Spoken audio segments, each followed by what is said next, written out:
You've been coming to the India now for quite some time, and this is our attempt to ensure that Brand India has received the best here at Davos. Tell us about your experiences at India and how important is this to increase the visibility of the Indian brand at Davos? I think firstly, the idea of India to my mind is super fantastic. I think you couldn't have come out with a better idea to engage with the Davos community. And as the saying goes, the way to a man's heart is through his stomach. I think what you've done with the food here is unbelievable. I've been telling so many people, even at the Congress Center, that if you got a time to have a bite to eat, or you got a little time, or you didn't like the food, go across and have a look at the Indian Adda. And I think that's a fantastic way to engage with the community. So I think it's a great idea, and I just hope that you continue to do it every year. We've had challenges with the Indian economy, but now that a lot of people are saying now that is a thing of the past.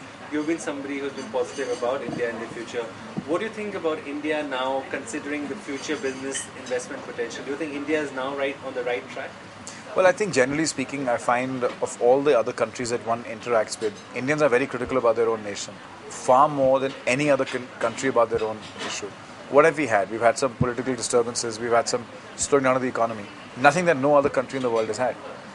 We've never had a situation like the US has had, where the budgets are not passed for days on end, and the world's coming to a stop. So we are not as bad as we project ourselves to be. Everybody goes through troubled times, whether it's personal lives or businesses or companies or countries. And so India's gone through a phase. I don't see that as a big deal. I think generally the environment is positive. The outlook for India, in India, the macro, the micro is all positive, and I don't see any reason why we will not flourish and get back to the same momentum that we had. And finally, sir, how important is Davos in the large scheme of things? We see a large bunch of different type of individuals who descend here to this ski resort every January. But for you personally, how important is Davos in the scheme of the bigger and larger picture? Well, I think as Davos is becoming more of a regular feature in our own lives, what at least I'm finding is that it's a great opportunity on one platform to get to meet a cross-section of people from different industries, different sectors, different countries, all in a few days in one area, which will probably take you, months or years to be able to organize if you were to do it in your regular business routine.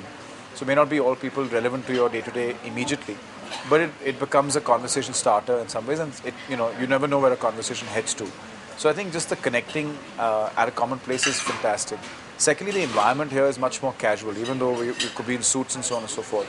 The mindset, the environment, the people's orientation here is much more casual, much more relaxed. So you actually get to have conversations that you would not otherwise be able to do. And then picking up a little bit of what's happening in the rest of the world, what's the flavor, what are some of the issues, what are some of the opportunities, and which are the political leaderships, which are the business leaders thinking in which direction, gives you a little bit of sense of how the world is working and how the world's going to go for the next 12 to 18 months.